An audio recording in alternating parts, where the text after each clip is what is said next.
so excited. You have no idea. I know you are. I know you are. Why don't you tell everybody why you're so fucking excited? So today we are interviewing Art Edwards, author, songwriter, solo artist, and co-founder of the freaking Refreshments. Woohoo! So excited. I'm already so fangirl. You are totally fanning out. It's cute. Look at your smile. I don't think I've ever seen you smile like that except the interview after your daughter was born. You were pretty smiley. You were tired, but you were smiley. Oh, man. Get it out of your system. Do a little dance. Stretch it out. So I have some cool questions, though, that I think he's not going to be ready for. Those are my favorite. When we sideswipe them, it makes me happy. I'm really excited about this interview. You never in a million years thought you were going to be doing this, did you? I didn't think I was going to be talking to him. We've been emailing for years. Right. I mean, this is like a guy, a co-founder of one of your favorite bands. Like, what are the odds? Like, if you put Lenny Kravitz in front of me, I don't think I could do what you're doing. I'd just be like, hey. Can you justify my love? My love. My love. My love. No, but genuinely, because I've been following him since I was 12, since Let Love Rule came out, and I just can't. I don't think I can handle it. That's a fucking great album, and I liked his last, not his last album, there's been a couple, but my favorite is the Strut album. It's one of the more recent ones. I thought it was fantastic. That song, Chamber, kidding me, so good. Yeah, he's really talented. I was pretty amazed with him when he first came out because his edge is different than some of the songs that people have covered. So that says a lot about his songwriting. Look, it's almost a Lenny Kravitz. It's turning into a Lenny Kravitz interview. But if you're listening, Lenny, call us. Call us. There's a couple artists like that I'd like to interview. So we are working on the Sound Pollution mini tour, which we said last week. We just want to reiterate that. I'm going to be reaching out to artists and solidifying acts over the next couple weeks. I'm really excited to see how our lineup, I have an idea about our lineup. We have an idea about our lineup, but I'm really excited to see what happens. Yes. So please, if you're interested, contact us because we want to get the people there that really want to be there, and it's going to be fun. Next week, I'm actually meeting with the venue owners to talk about our finale almost event, and so it's going to be so fun. And I'm trying to line things up so when y'all come in, it will be as easy as possible. Unless it's incredibly difficult, then I failed. But I'm going to try to make it as easy as possible. And I'm going to be out there, so I'm going to be helpful. You do know that, right? I'm going to be helpful if you keep me somewhat plied with wine. You got to keep my social anxiety down, and we're golden. Also, we are looking for sponsors for the show. So if you're interested or you know somebody who might be interested in sponsoring the show in Texas, please reach out to me, slip into my DMs, slip into Brent's DMs. Just let us know, and we will hook it up. Or you can email us at soundpollutionpodcast@gmail.com. Yes, it's a long email, but it's easy to remember. It's easy to remember because it's so a long. Mouthful. And also, please become a patron for the show. The link is down below in the description section. I listed it at least twice. It was really helpful for us if we can get some patrons. And then you get a shout out. Side note, shout out, because we do a shout out every show for whoever the patrons are. Right now it's Kathleen and Ivan, and we really appreciate you.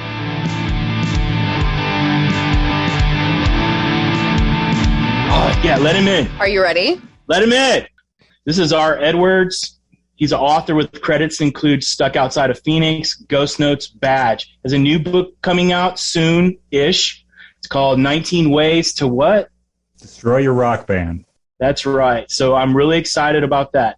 He also had a movie made out of his first book, Stuck Out of Phoenix. And that was, when was that released?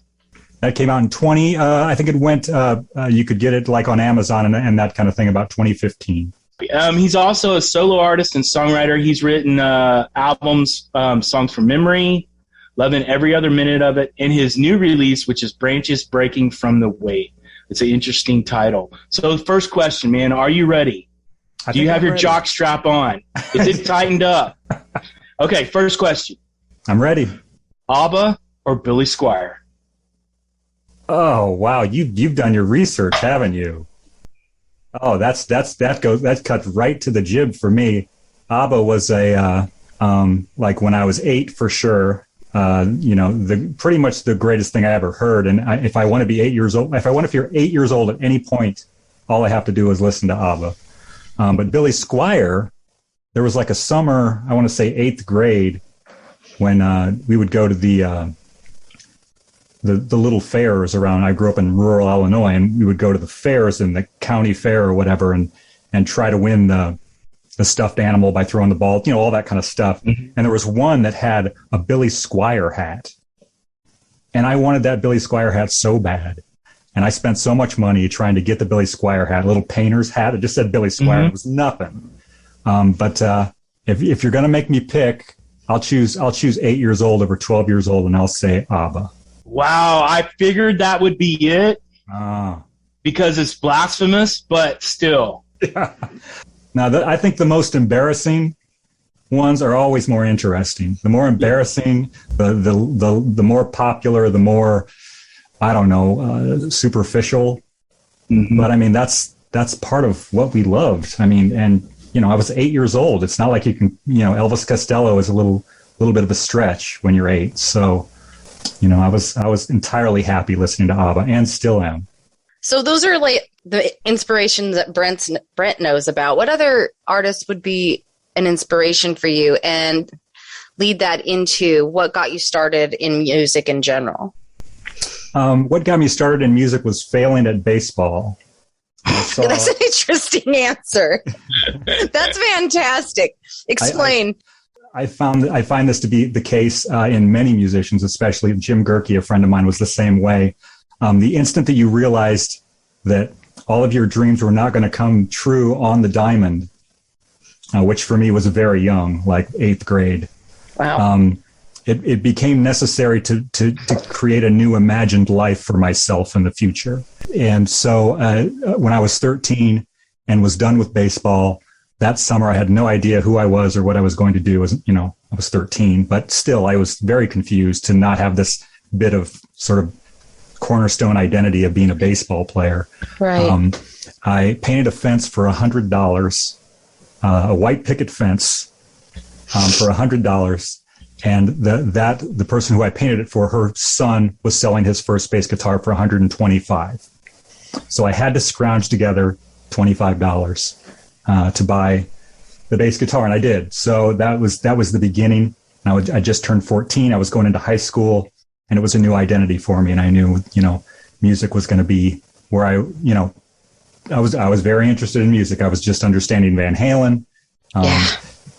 To get to your point, it started with Kiss when I was maybe 8, but then Billy Squier was somewhere in between, but Van Halen and sort of like glam hair metal, Quiet Riot, Def Leppard, that was a real connection when I was 14 years old and started going to concerts and trying to, my other friends were buying instruments and buying guitars and buying drums. So when did you start your first band? My first band, I don't know if I was a bass player, which meant I was in, I was a hot commodity. So yes. You just showed up and said, I'm a bass player. It's like, oh, please, Sweet. Yes. Enter. Right. Girls would throw their panties at you, and so would the guys. Right. Especially the guys. The guys in the band were like, oh, my goodness. Thank goodness. Thank God. You don't got to kick a guitar player down to bass. So, and I just felt like I had a little natural rhythm and didn't mind, playing a lot of root notes on a lot of heavy metal songs. And the first band was called The Riffs. There were bands before then, but that was the first band that I played a gig with. And we played at Skate Ranch on a Sunday night, leading off for Avatar. There's a lot of action going on there. Yeah, like maybe 16-ish. Smoking in the Boys' Room was played. You Give Love a Bad Name was played with Verve. So we probably played 5 songs and let the kid, as the 27 kids skated in a circle, So. Yes. Wow. That's making me realize how old I am. That's my favorite. From what I understand is you grew up in the Chicago area and then you went to college in Arizona. It's pretty much a hand grenade as opposed to a dart. But yeah, I grew up 3 hours from Chicago, went to Northern Illinois in DeKalb for a semester, came home, went to Blackhawk Junior College in my hometown for 2 years, and then finally escaped to Arizona State. That's awesome. Did you meet Doug Hopkins? Because he went to Arizona too. Did you meet him while he was in Arizona? And who is Doug Hopkins? Doug Hopkins is the John Lennon of the Tempe music scene. Let's, to make it simple for anybody who's not familiar, but you probably are familiar with the Gin Blossoms because he was the, I guess we'll call him the main songwriter. And yes, when I moved to Tempe when I was 20, my 21st birthday, it was a Friday night. We went to Asylum and saw the Gin Blossoms and Dead Hot Workshop in front of, 100 or 200 people. All the guys in my current band at the time were took me there. Again, I was showing up as a bass player. They're like, "Oh yeah, we want you. Come on in." So, my 21st birthday, my wife was there. My friend from Illinois was there. So much of my life as it grew from that night is still with me. So it's kind of crazy that you went to see the Gin Blossoms and Dead Hot Workshop. Just wrap your brain around that in general. Because those are like not little bands. And they were just there for you. Oh, I'm just going to go see the Gin Blossoms. I'm just going to go see Dead Hot Workshop, No, I mean, talk about privilege. I mean, I thought a band like Dead Hot Workshop, and it was my first college town really, like out in the world, out of Illinois. And I grew up more or less Iowa, Illinois, right on the border. And to go and see Dead Hot Workshop on a Friday night in front of 50, 100, maybe 150 people. Maybe on a big Friday night, you'd go see the Dead Hot lead off for the Gin Blossoms in front of 200 or 300 people. I just thought that's what, if you went to Charlottesville, North Carolina, I'm going to screw up names all over the place, or San Luis Obispo, California, or I'm thinking of any college town I could think of, Austin. I just assumed that every college town had their Gin Blossoms and Dead Hot Workshop, It's just what you did. You went down the street and you saw this great band. And I was completely wrong. I mean, those are world-class artists, American artists. So I was, just stupid luck. Luck. That's awesome though. What a great story. I mean, before I got to college, I had musician friends that would say, yeah, we went to see Stevie Ray Vaughan. And I'm like, you what? Right. You're like, that's not a normal, hold on. Some cool things happen in Austin too, but I can't imagine. And those weren't the only bands that you got to see there either. There are a bunch of bands that came out of the Tempe area that were really, really good. So you like the Dead Hot Workshop more than you like the Gin Blossoms? Yeah, boy. I mean, it's a Beatles and the Stones kind of deal. Yeah. I think there's always something contrarian in me a little bit that the Gin Blossoms were a little more popular. So, it was, and the Gin Blossoms were a dance band. I can't emphasize that enough. And I mean that in the best possible way. People came. And when I was in a band called the Soul Mines and we would lead off for the Gin Blossoms, we were like, it's so exciting. We get to lead off for the Gin Blossoms and we're going to play and people are going to dance. And 200 people would meticulously avoid the dance floor for the 45 minutes we were playing. It was almost embarrassing. And, hopefully our girlfriends would come up and dance a little bit, and try to, encourage it, but it just doesn't work. I mean, you can't pull the sword from the stone. Only the Blossoms can do that. And so we would, and we would get off and the place would be packed. I mean, it was uncomfortable for everybody because they couldn't use this area of the floor. Sun Club only has, capacity 200 or whatever. So we would get off stage and the Blossoms would set up. And from the first note, boom, every single person in that place was on the dance floor having a good time.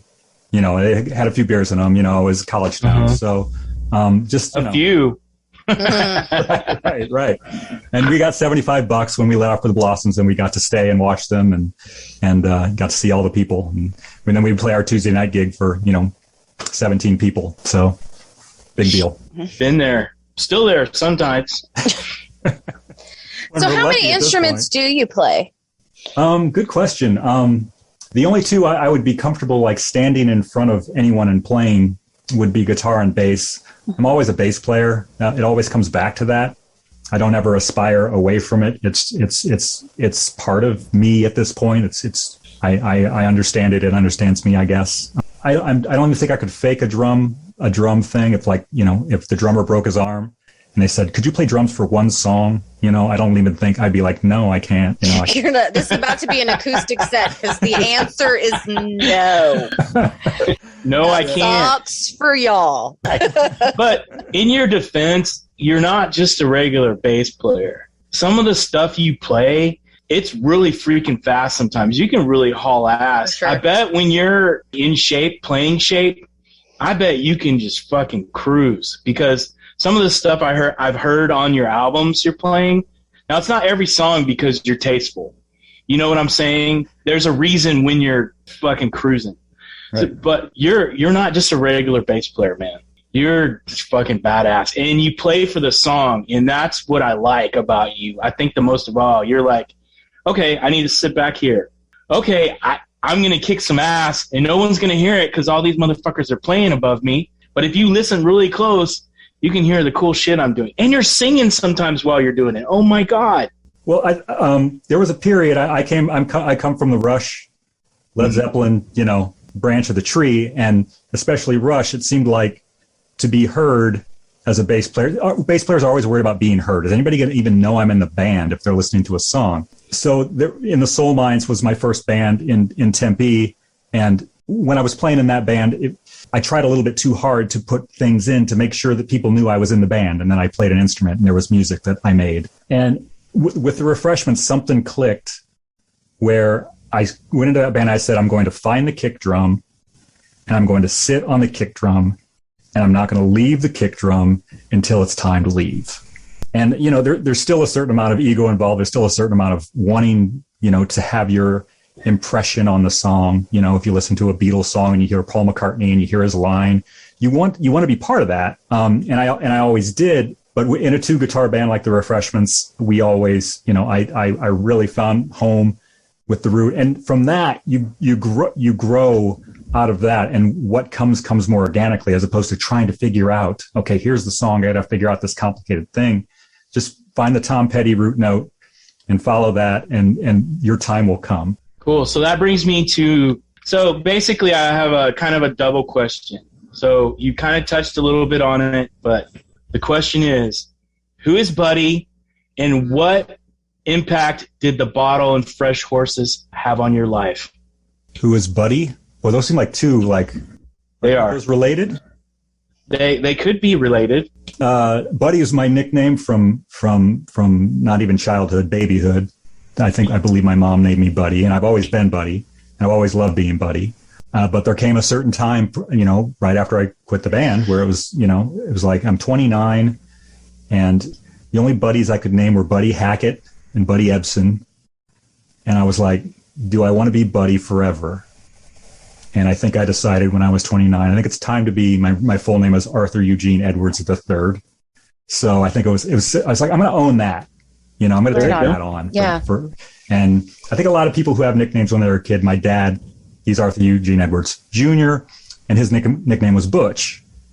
And at a certain point, I know, isn't that great? At a certain point, he was like, I don't think I want to be Butch when I'm 60. Nah. So okay. Side note, we have people in Texas that are actually named Butch. Their first names are actually named Butch. My mom had a crush on a guy in high school named Butch. What the fuck? Maybe it was my dad. Who knows? I'm sorry. Go ahead. I interrupted you.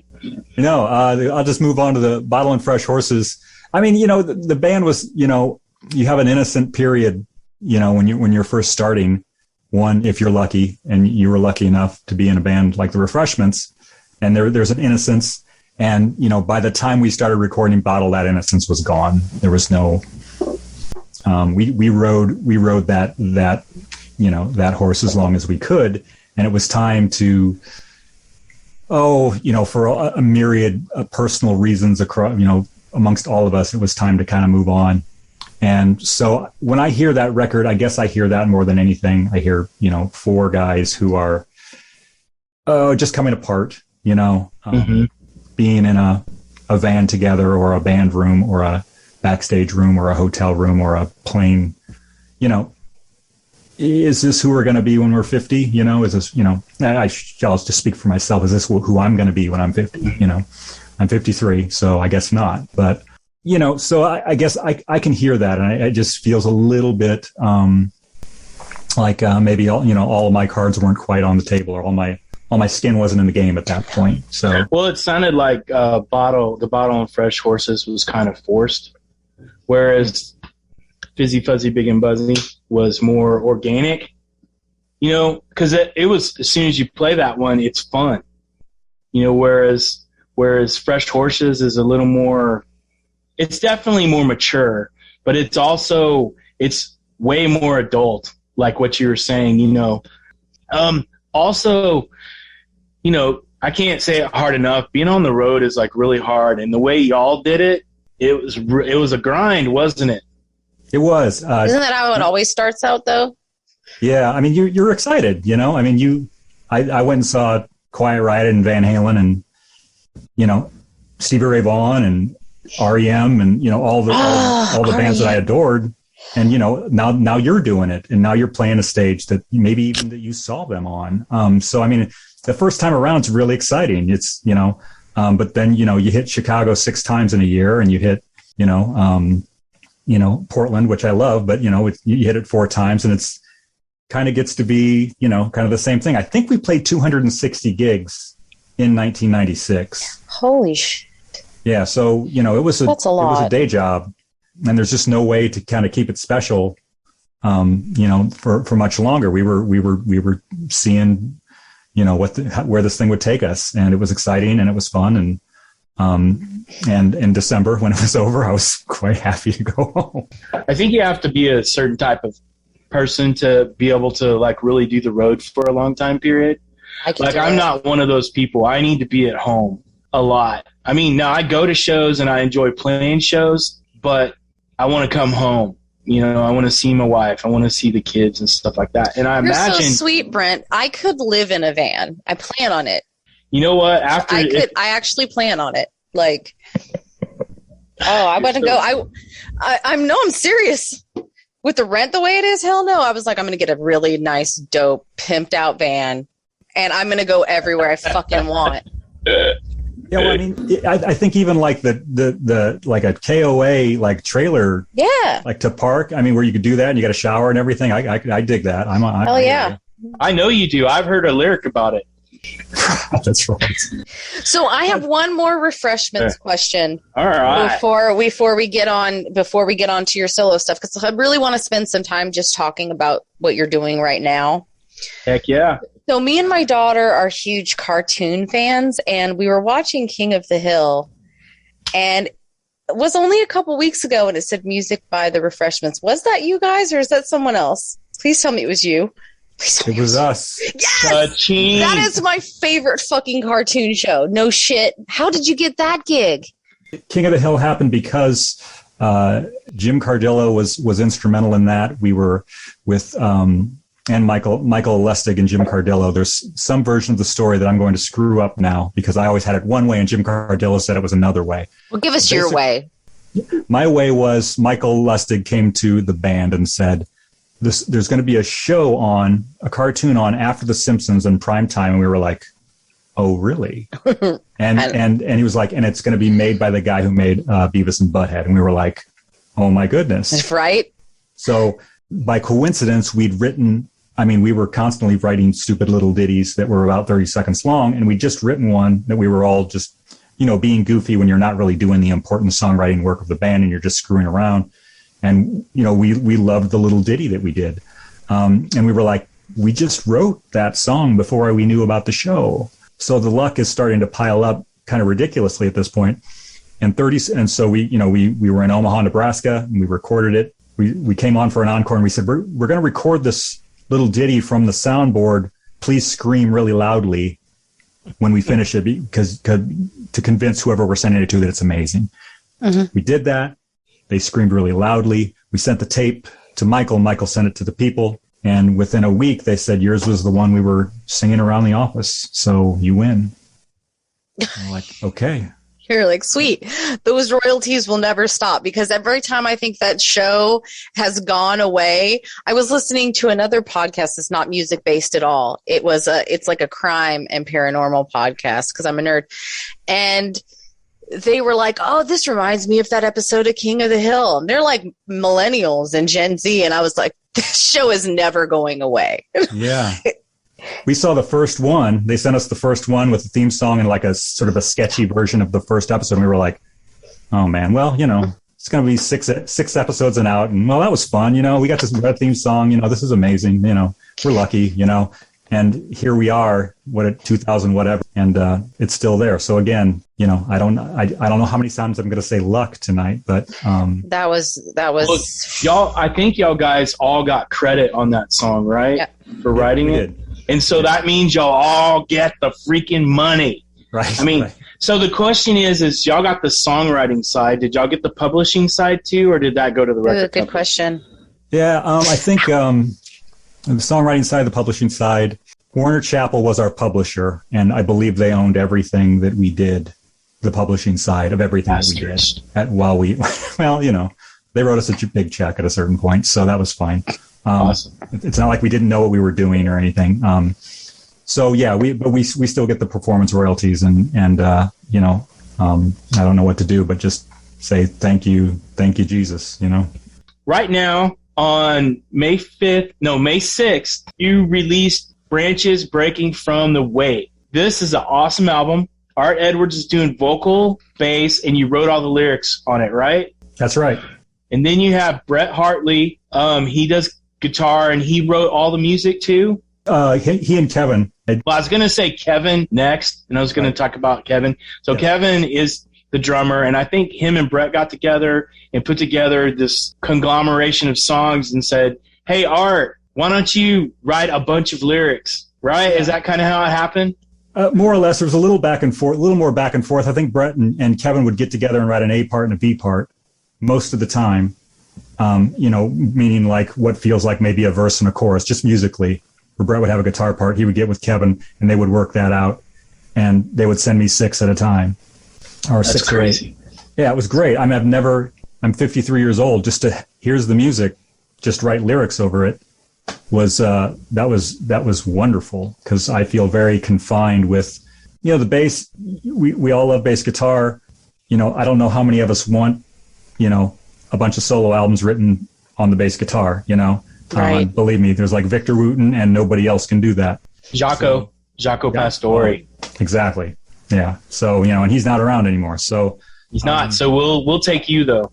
Right. Right. So to have the music delivered and really, have, just sit there and pretend, I'm Michael Stipe and here's the music and just write over it. And it's funny that you mentioned Michael Stipe, because I was listening to the album, and so I do a bunch of passive listening. And so, because I'm working and doing, nerd stuff, it kind of seeps in, and that's how I figure out what I like and stuff like that. But when I'm also listening, I hear other influences, because I'm partially listening. I'm not focusing on it so hard that, I don't think about other things. But this album is really cool because it has a REM feel. It has a punk rock vein that flows through it, and then it has a bunch of staccato, like in the drum parts, that I wasn't expecting. I mean, it was rhythmic and really well, but y'all do a bunch of little staccato stabs in some of your songs, which I thought was really neat. And I don't have a question. I was just saying that because it's really awesome. So cool. Yeah, no. They would always add something. Like Kevin, he plays everything, anything that you can. I imagine he can play a lot of other things too, but anything you can hit, Kevin can play. So on the last album, he played a vibraphone on one song. In this album, if you listen to "The World Is Enough," he plays marimba, just like ding, ding, ding, ding, ding, ding. And that's something that these guys are in Atlanta, and they send it to me, and I'm just like, where, and it seems like this extremely complicated thing that somebody did, and so I'm just amazed. So that's all Brett and Kevin. I'm very grateful that they want to do this, and I'm excited as you are about it. Let's talk about one of the songs that you sent us. Let's talk about Kingdom. How did that? Is there a story behind that track? First song that we did. They send me eight bits of music, And that was the one that actually had 3 parts. It had a verse and a chorus and a bridge. It was the easiest one to sing over. At the time, I was a 51, 52-year-old man who does not go to the clubs so much and is not hanging out listening to AC/DC.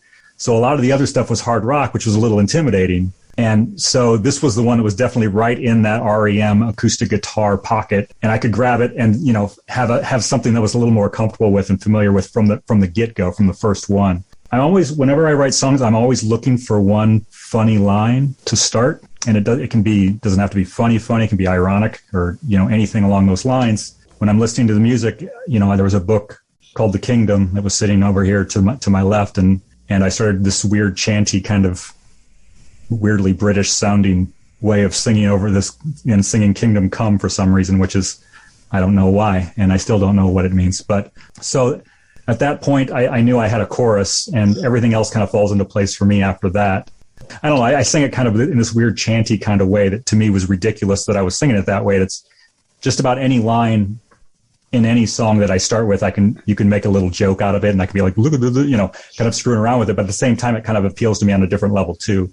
So it's not really a funny song, but virtually all of this, the way I start songs, they're almost always, you know, if it's a Tuesday night and I think of something funny while, you know, the television's on or whatever, I will go and write it down so that come Saturday or whenever I have time to write a song, it'll be there for me.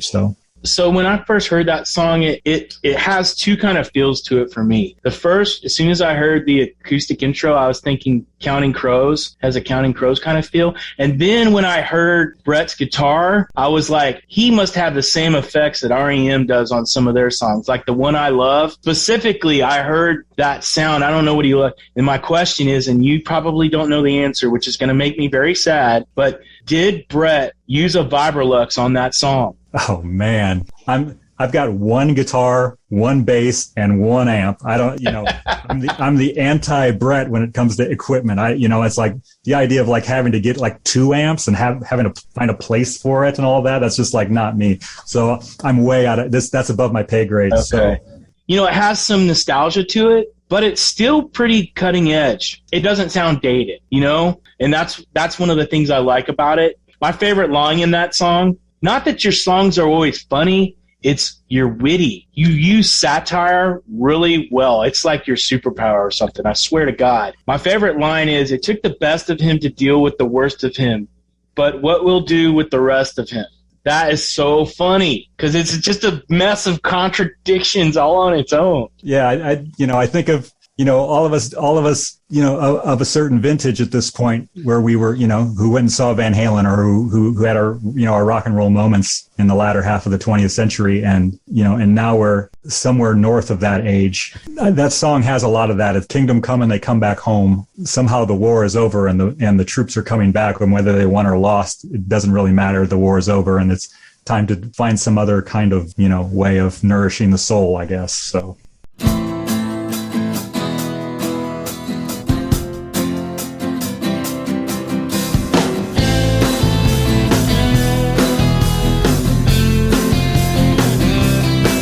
It was an accident, you were down on your luck. Max out the credit card, dust off the monster truck. You came along for the ride. If I told you once, I told you a million times. We're much better than no varsity lettermen, no riders or plebeians, no rock and roll veterans. A homespun boy, once a fine specimen. What a difference a day makes. And you don't need anything that's not coming to you. Kingdom come and they come back home. Kingdom come and they come back home.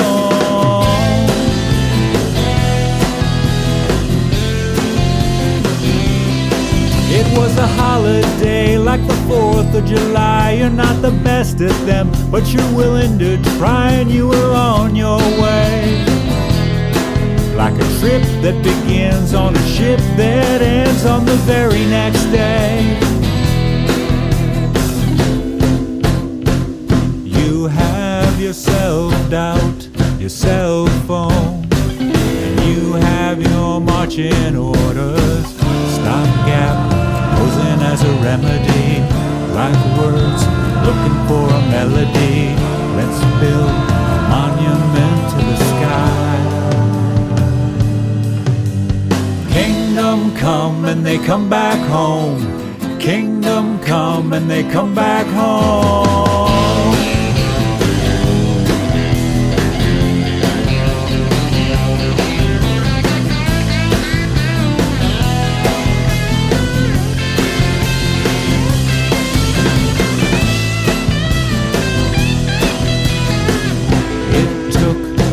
Of him to deal with the worst of him.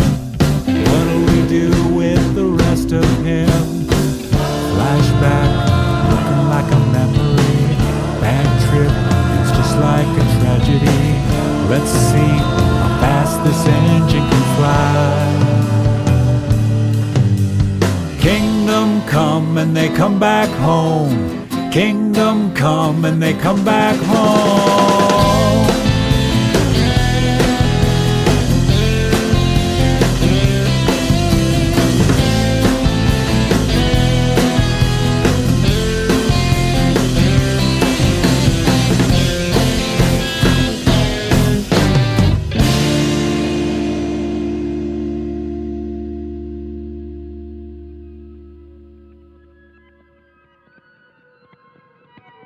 All of the stuff you write, there's always something, and it's a witty, satirical, philosophical thing.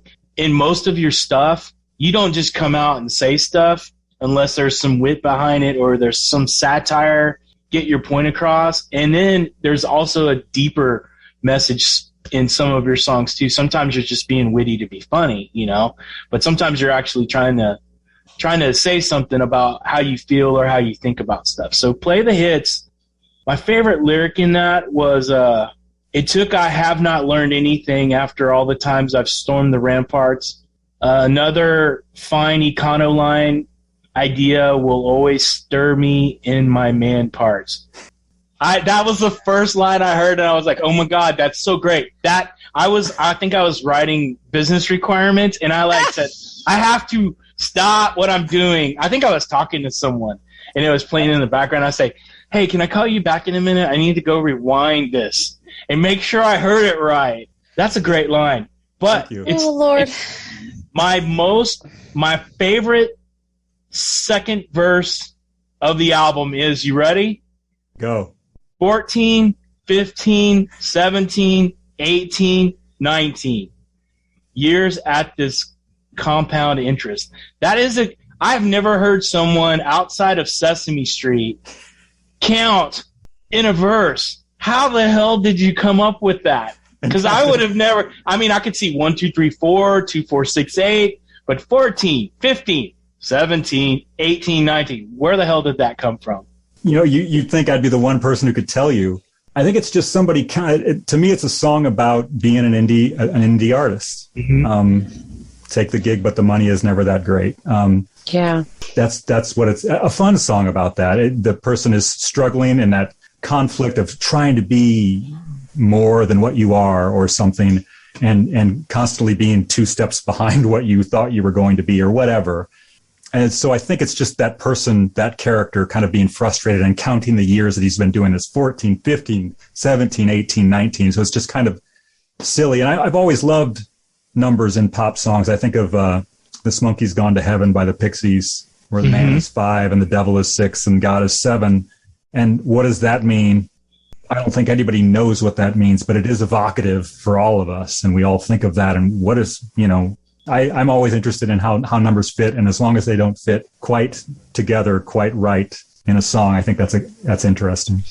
I thought that was great. And yes, it is about someone who's striving to make it, but something always happens right before they're supposed to make it. The van breaks down. Someone steals your equipment or something, but something is always happening. But it's the thrill of trying to, Right. If you're like you and how I imagine you are, and like me, this is what you grew up with. These were your dreams. At what point do you not have dreams anymore? It's a weird question to ask that I don't really want the answer to, Never. The answer is never. Amen. So Keep dreaming until you're 6 feet under. Or if you're me, I want to be shot in Viking style with like the ship on fire. And I want people to get in trouble. I want it to be a felony. I don't want any permits. You're so twisted. You're so sick. You're so funny. You know what, Art? I'm so sorry. I forgot to ask a question. So this one will probably need to go back up to the front or something. Nope, it's staying where it is. So you've always been a writer, but what led to you moving into full-time writing and taking a break from music, and then what made you go, you know what? I have this little itch I want to scratch. And so then you started releasing music again. So you totally left and you're like, I'm out of here. I'm going to go write books. And so you went and wrote books, and very good books, by the way. I think Badge is my favorite book so far. But then you do a U-turn and you're like, I'm going to do some music. And so I was so excited after reading, I think I'd read Stuck Out of Phoenix and Ghost Notes, and then you were like, damn it, I'm doing music again. And so tell us about that little arc, I guess. I think when I was 29, the band broke up. I changed my name. Not really. I started calling myself by my name. Music was such a collaborative thing. It's so much involved other people. There's so much in music that I can't do. And, I have this little toolbox of a couple of things that I can do. And after that, I need somebody else to come in and do the rest of it, usually more than one somebody. So to get out of the band and to just be an artist, that to me, and I love novels and I love reading. So that to me meant I was going to write novels and I was going to lock myself in a room for a decade or so and just write. And that was really rewarding. I can't imagine not having done it. But Brett was really the impetus because he's the guy that can do, he and Kevin are the two people that can do everything I can't. And it's not like there's this begrudging thing going on all the time where it's like, well, he gets to sing and he gets to be the lead singer or whatever. Brett can sing, totally great songwriter, totally competent. At the same time, he's more comfortable just being a guitar player and a producer. Brett produced the record and has produced all the records. So at that point, he got with Kevin in Atlanta in 2008, and all of a sudden, all I have to do is write songs and pass them on and play bass. So that was perfect, for me. And so that relationship has just grown. We went to high school together and, we just reconnected after a decade or so. And I still wasn't committed to on any professional level to being I wasn't going to go and hit the clubs and all that. And neither is he. He's got 2 kids. And so I don't know. It's working out to be a really nice relationship and really rewarding, after the refreshments and that, was fantastic and, moonshot, but at the same time, a lot of ill will, a lot of grumpiness, a lot of, all the stuff that comes with every VH1 behind the music. So, it's been nice to have, I feel like, my goal is just to have a healthy relationship with 2 other musicians and when it's not that anymore, and make sure that it doesn't go too far and say, okay, we're done. Good. It's okay. So tell us about this album specifically. The thing that changed was, I wrote all the songs and I'm a, somewhat limited guitar player, let's say. So at a certain point, I believe Brett offered, hey, I can write music, Kevin and I can write music and we can send it to you if you want. And I was like, yeah, I believe at some point in the last 15 years I suggested that, but I can't really remember. And so he started sending that music, and I, all of a sudden I just show up and it's like, oh, I'm just Morrissey today. I just open up this pad. Nice. This pad of paper and find the thing that I wrote last night, and that goes on there. And, that is hopefully evocative and kicks me forward to think of new lyrics on top of that. And it was just really fun. And it was also still kind of like writing, like novel writing, like prose writing, in that you were by yourself. And there's not a lot of, there's no social pressure, to do it any certain way. You're just kind of being yourself and being a dork in your office. And that was fun. And I can't wait to do it again. We will do it again.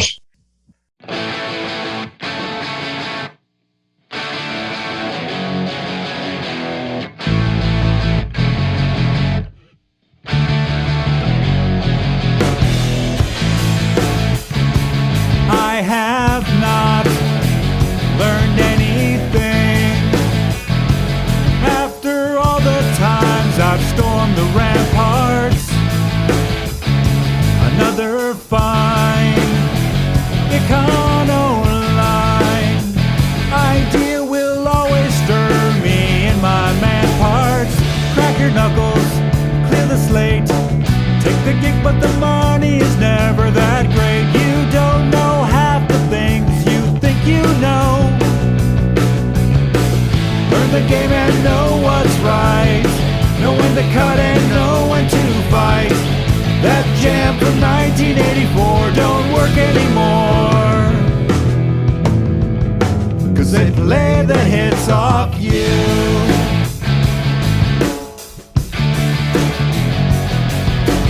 14, 15, 17, 18, 19 years of this compound interest.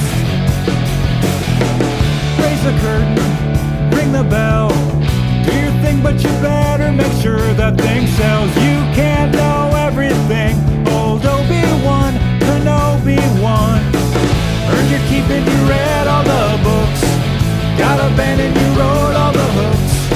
Enjoy the trip from the shallow end to the deep end, where they play the hits off you. Play the hits off you.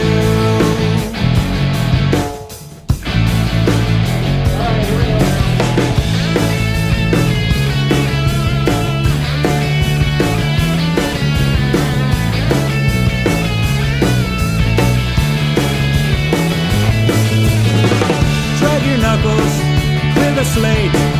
Take the gig, but the money is never that great. I don't know anything I pretend to know. Not a kid, but I know what I like. Get back on, it's like riding a bike.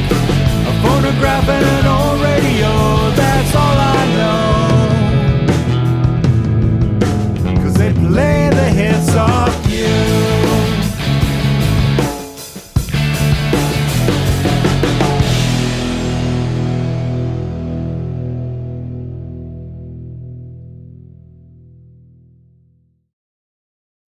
The next song, this is a good song. Musically, it is awesome, and arguably, it could be the best song on this album. The guitar of the song is cool. It has a great build to the chorus, and this one is the one where it has some real cool staccato drum parts in it. I love the chorus. I love the guitar solo on it. My favorite lyric is the one where he's talking about it's a modeling mixed up mariachi music machine. Let's not forget the words of Father Gene, who said, forgive them for they know not how to strut, dugga, dugga, dugga, strut, dugga, dugga, dugga, strut. It's awesome. Good job, man. It's funny. Every song you can ask me the funny line that started it. The funny line for that was, let's not forget the words of, written on my pad was, let's not forget the words of Father Gene, who is, of course, Gene Simmons, who said strutter, which is stupid. But for whatever reason, I laughed when I thought it, and I wrote it down. And so, okay, this is the week of that I'm doing this piece of music. It's like, how does this line fit on? How does this bit of nonsense fit? And that might be the most nonsensical. Alpha Centauri is probably the most nonsensical, but this is a pretty nonsensical song. And you could probably piece together what it might mean. But it's more or less just me trying to be funny to myself at every word, on down the line. So it was funny to me too. I loved it. And those aren't the only good lyrics on this album. There are a lot of good lyrics on this album, and I think you not having to worry about the music.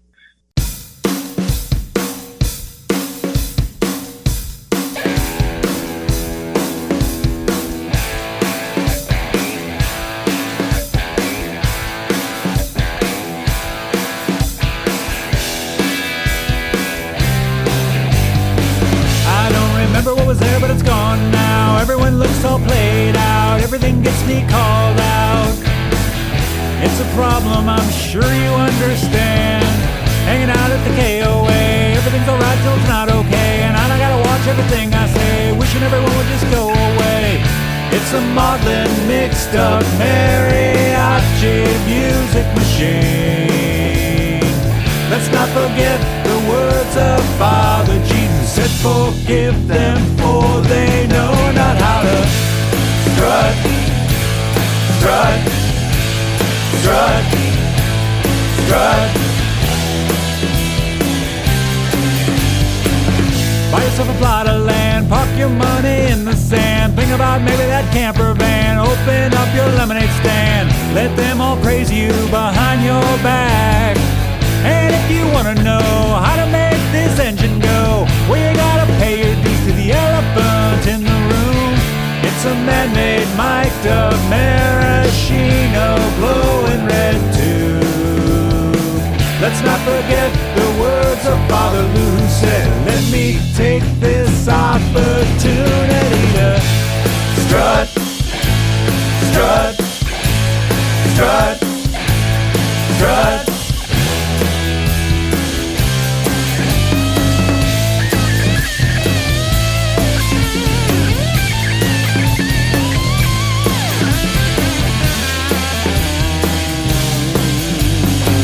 One more verse and one more funeral pyre. One more time with your pants on fire. Let's hang out on the telephone wire.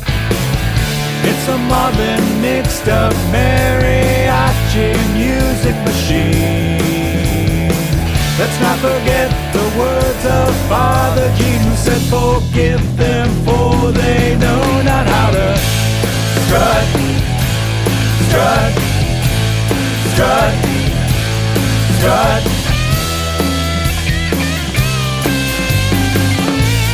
Strut, strut, strut.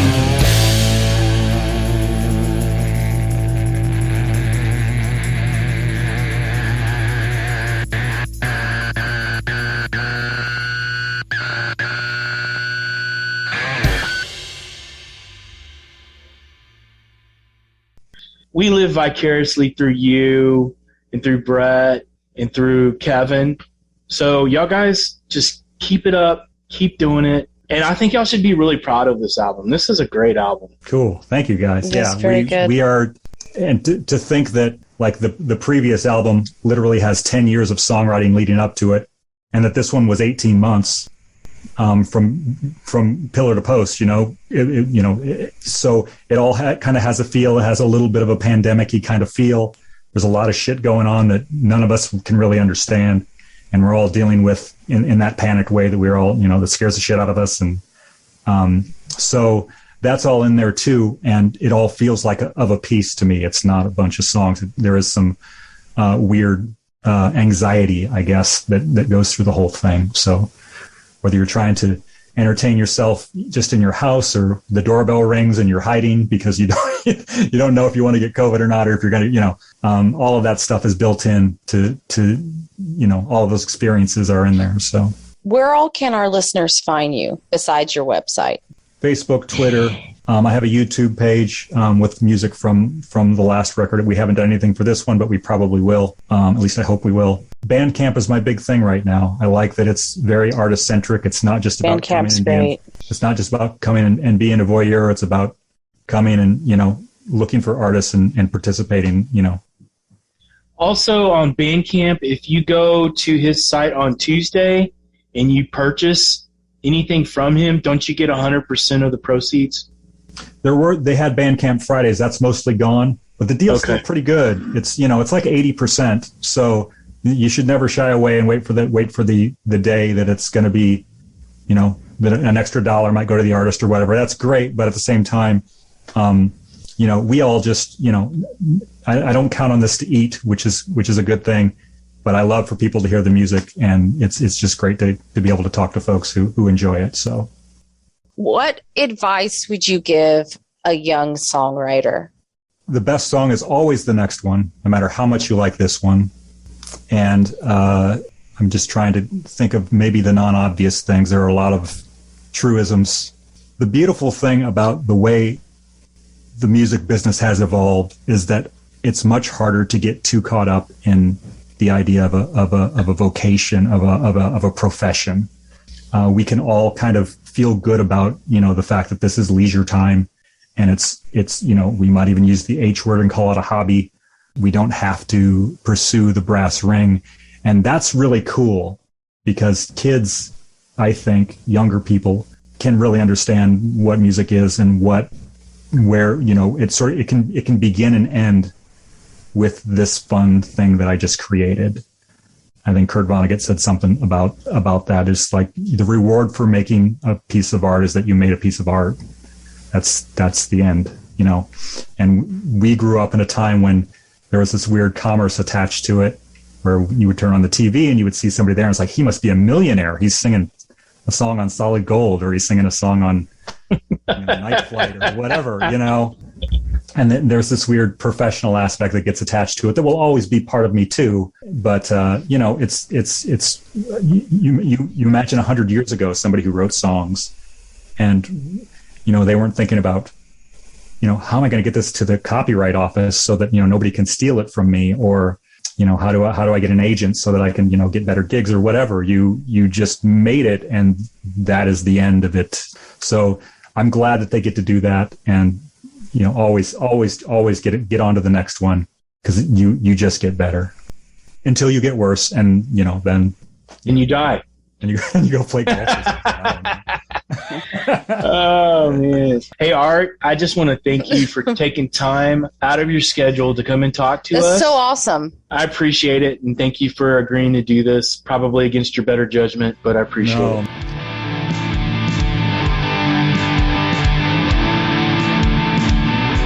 He's such a nice boy. He's very nice. That was fun. I cannot. You did really good. I was so excited to ask the questions I asked, and there were some that will not see the light of day, but I'm glad I got to ask them. They were just special just for you. They were special. You wanted to know. You know, that's all. It was awesome to talk to him finally, and yeah, cool. I'm happy with this interview. It was fun. All right, everybody. Thank you so much for listening to Sound Pollution. We want to thank Art again for being on the show. We enjoyed having you.